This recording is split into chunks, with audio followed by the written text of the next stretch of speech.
Shabbat Shalom. The story of Esther that we're going to read Monday evening is told, I believe, in a particularly comical manner. I mean, the story opens up with King Ahasuerus throwing a party for his entire kingdom for 180 days. That's like half a year. And after he's done with that extravaganza, he says, let's have another party for another whole week, just for me and my pals in Shushan, in the capital city of his kingdom.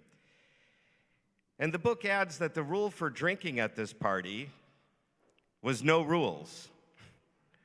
Now, I'm not going to review the rest of the silliness in this story this evening. You can read it for yourself Monday evening. It's actually a really short story. But while the story is told in a pretty comical fashion, I want to suggest that the plot line itself is actually a very serious one, and a story that may have an important message for us today as American Jews. You see, most of the Jews of the world at that time were citizens of the Persian Empire, and they were, according to the story, condemned to be slaughtered wholesale. We live only 8 decades removed from a time when this actually happened in Europe. What prevented the catastrophe in the story of Esther is Esther herself. Just when it seemed that the Jews of Persia were doomed to extinction, it just so happened that the queen, whom the king loved dearly, was Jewish. And she was brave, and she was wise, and she knew her husband well, and she knew how to tell him gently that Haman's plot meant the destruction of her people. It was her cousin Mordecai who inspired her to step forward and intervene for the sake of her people. And in one of the most important lines in the entire book, Mordecai tells her, Umi yodea im la'et kazot higat lemalchut. Who knows whether it was for this very reason that you have attained this royal position? And this message is the truly important message for us as American Jews today. In our post-Holocaust world, there are only about 15 million Jews on the planet, and really only 2 significant Jewish populations, about 6.5 million Jews in Israel and about 6 million Jews here in the United States. Like Persia in Esther's time, the United States is the world's superpower. Here in the US, we Jews have never been treated better than any diaspora community in our entire history. We are accepted here as full members of society. We have prospered as a group, though there are certainly many Jewish poor people here as well. And we've attained positions of importance: Congress, the Supreme Court, various administrative positions, leaders in business and finance. But our 2 communities here in the US and in Israel are both being threatened. Here, the major threats are actually assimilation, low birth rates, and our own weakening of support for Jewish institutions that we need in order to perpetuate strong Jewish communities. But that's the subject of a different sermon. And sadly, also recently, in the last couple of years, we've faced rising anti-Semitic acts, including murders and attacks on Jews in various communities, as well as hateful rhetoric. In Israel, our people are still threatened by those who want to annihilate the Jewish state. Oddly enough, the most serious threat today comes from the very same geographic location that the story of Esther takes place, Persia, now called Iran. And so we might reasonably ask ourselves, who knows whether it was for this very reason that we have attained our influential role in this great country, so that we might be able to help protect half of the Jewish population in the world that lives in Israel. I'm not going to tell you this evening that I agree with every policy of the Israeli government. I don't. And the Middle East has become a much more complicated area in the past several years. Some Arab countries are actually secretly working with Israel in areas of mutual interest. And the ice is breaking in some ways that may eventually lead to some productive relationships. But the current Iranian regime continues to promote chaos and violence against Israel, working through its proxy, Hezbollah, on Israel's northern border, and by funding Hamas in Gaza on Israel's western border. These threats are real, even if they are not reported often in the media, and who knows if or when this threat will break out into yet another war. This past week, I once again was able to participate in the AIPAC Policy Conference in Washington, D.C. Rabbi Strauss and I were part of a delegation of dozens of our congregants who made up a significant proportion of the Houston participants. And Rabbi Strauss will speak about his experience next week. AIPAC, as you know, is the American Israel Public Affairs Committee, the official lobby promoting a strong relationship between the United States and Israel. When you hear about the Israel lobby, the person speaking is almost certainly talking about AIPAC. AIPAC seeks to accomplish its mission in a variety of ways, but the most public and by far the most impressive demonstration of AIPAC's success is the annual policy conference, which is held in the nation's capital in its convention center every year. This year, there were more than 18,000 delegates who gathered for 3 days. Delegates heard from the Israeli Prime Minister, Benjamin Netanyahu, as well as from the leader of the major opposition party, Benny Gantz. Several leaders from both parties in Congress spoke at the plenary sessions, as well as senior leadership in the current administration, including Vice President Pence. Hundreds of rabbis and cantors from all denominations actually sat down and had lunch together. Now, that may not seem like a big deal here in Houston, where we all get along pretty well together most of the time, but elsewhere in the country, that alone would be the cause for celebration. AIPAC has made a point of developing relationships with high school and college student leaders from across the country. We even had a delegation from our Kehila High School there ourselves, for instance. And AIPAC educates those students about the issues of the Middle East. It encourages them to become active and gives them the tools to become effective leaders. AIPAC has also reached out to the African American and Latino communities to educate them about what Israel does in the world and how a relationship with Israel can strengthen and benefit their communities as well. I heard, for instance, from Congresswoman Brenda Lawrence, an African American from Southfield, Michigan, talk about how she helped organize the bipartisan Black-Jewish Congressional Caucus just a few months ago. She also talked about her visit to Israel, where she saw Jewish and Arab doctors treating both Jewish and Arab patients in a hospital side by side.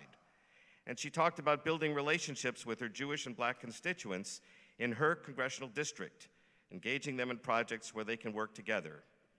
As you know, I am deeply committed to building bridges among different communities here in Houston, and so I loved hearing about her various engagements and activities in Southfield and in Congress.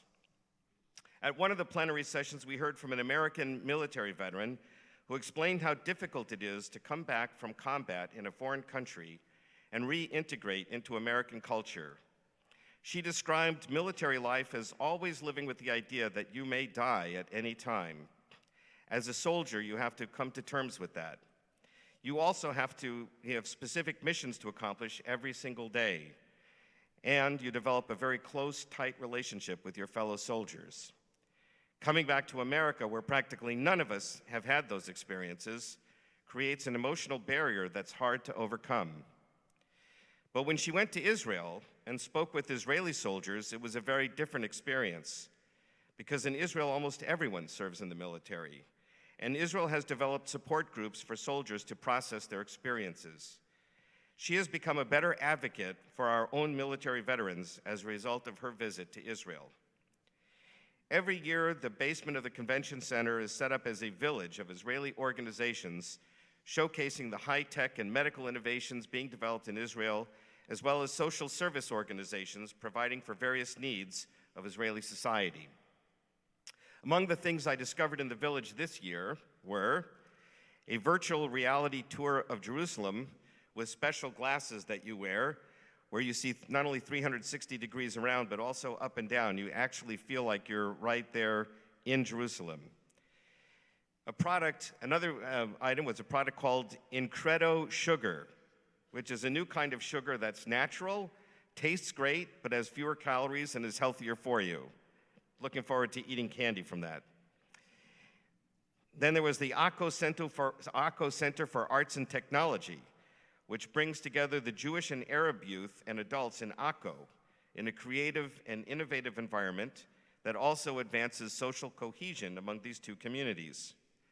And then there was something called eco-concrete, a new kind of environmentally friendly concrete that can be used in oceans and other places that will have less impact on the environment.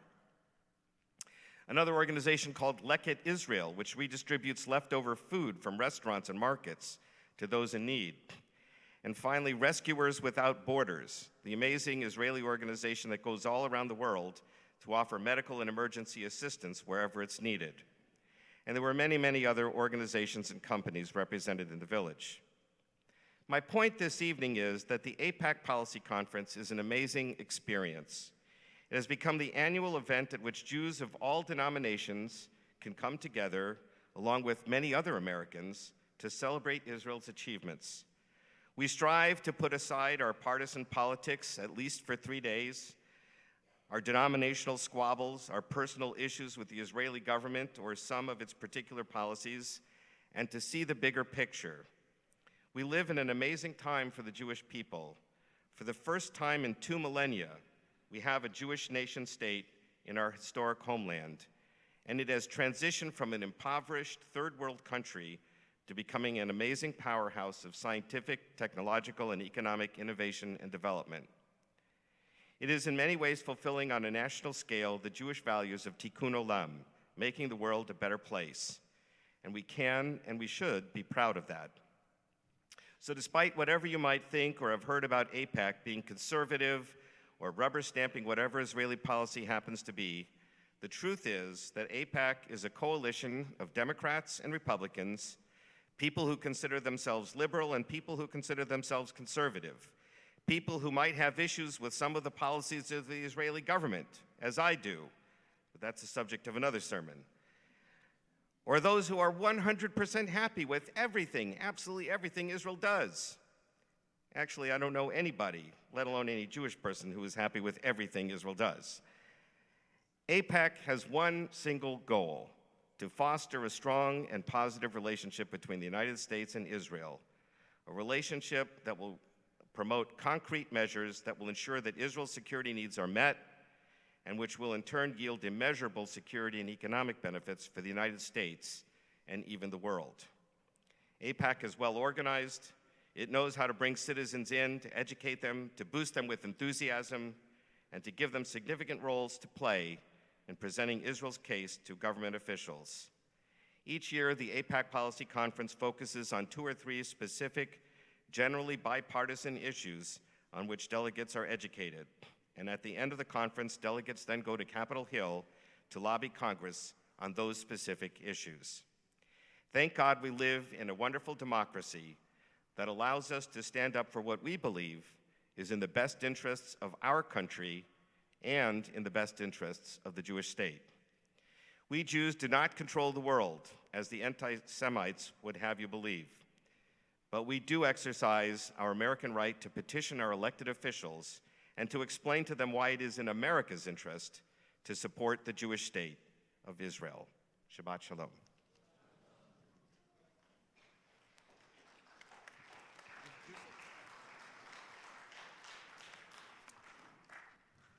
And in honor of AIPAC, this is a song that I wrote. It's called the Anthem for AIPAC, Bound by a Common Destiny.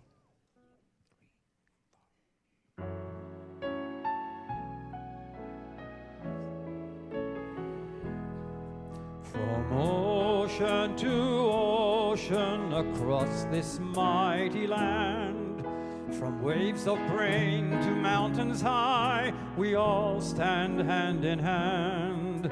This is the home of freedom, alabaster cities gleam, a sanctuary for the tired and poor, fulfillment of a dream. America,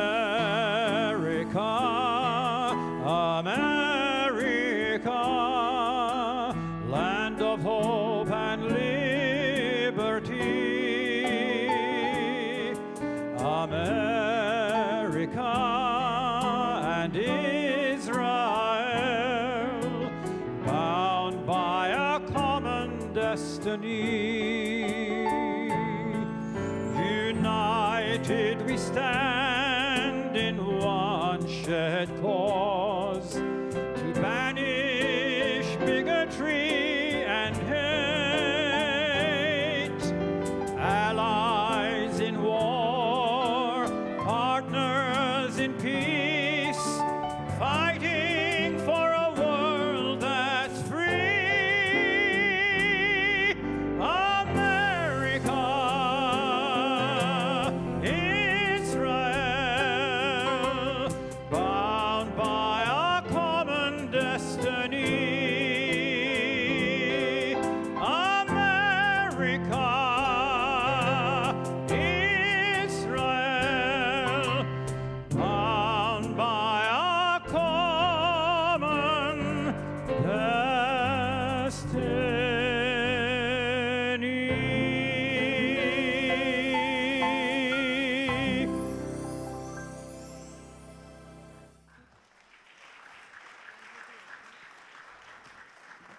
Thank you, Rabbi Morgan, and thank you, Cantor Finkelstein. Let us now